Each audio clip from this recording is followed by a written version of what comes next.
வணக்கம். புதினா துவையல் செய்வது எப்படின்னு பார்க்கலாம். கொஞ்சமாக எண்ணெய் ஊற்றிக்கிட்டு பூண்டு நிறைய ஆட் பண்ணணும். ஸோ இந்த அளவுக்கு பூண்டு ஆட் பண்ணிவிட்டு அடுத்தது கொஞ்சமாக இஞ்சி ஆட் பண்ணி ரெண்டத்தையும் நல்லா வதக்கிக்குங்க. வதக்கினதுக்கப்புறம் காய்ந்த மிளகாய் ஆட் பண்ணி வதக்கி விடுங்க. இப்போ பாருங்கள், இது நல்லா வதங்கியிருக்கு. அதுக்கப்புறம் புதினாவை ஆட் பண்ணிக்கலாம்.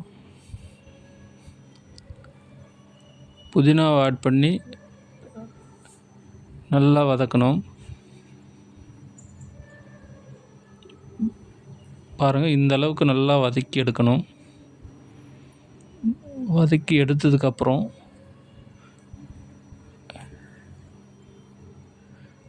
இதை நம்ம எடுத்து வச்சுக்கலாம். எடுத்து வச்சதுக்கப்புறம் தண்ணியில் ஒரு எலுமிச்சம்பழம் சைஸு புளியை ஊற வச்சு தனியாக வச்சுக்கலாம். இதை ஆற வச்சதுக்கப்புறம் நம்ம மிக்ஸி ஜாரில் போட்டு அரைக்கணும். அரைக்கிறது இந்த புளி கரைச்சல்லாம் நல்லா கரைச்சி, அந்த கரைச்சல் கொஞ்சம் கொஞ்சமாக போட்டு தேவையான அளவு உப்பு போட்டு அரைச்சி எடுத்துக்கலாம். எடுத்ததுக்கப்புறம் இப்போ நம்ம அதை தாளிக்க போகிறோம். தாளிக்கிறதுக்கு தேவையான அளவு எண்ணெய், கடுகு, உளுத்தம்பருப்பு,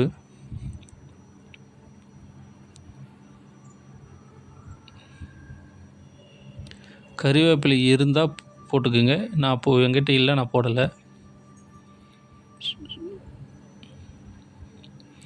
இப்போ நம்ம அரைச்சி வச்ச புதினா துவையலை இதில் ஆட் பண்ணி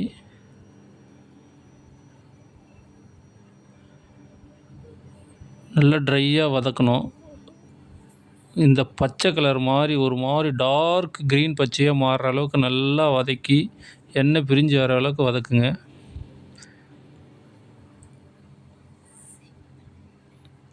சிம்மில் வச்சு வதக்குனா அடி பிடிக்காது. அதனால் சிம்மில் வச்சு நல்லா கிண்டி விட்டு வதக்கிட்டே இருங்க.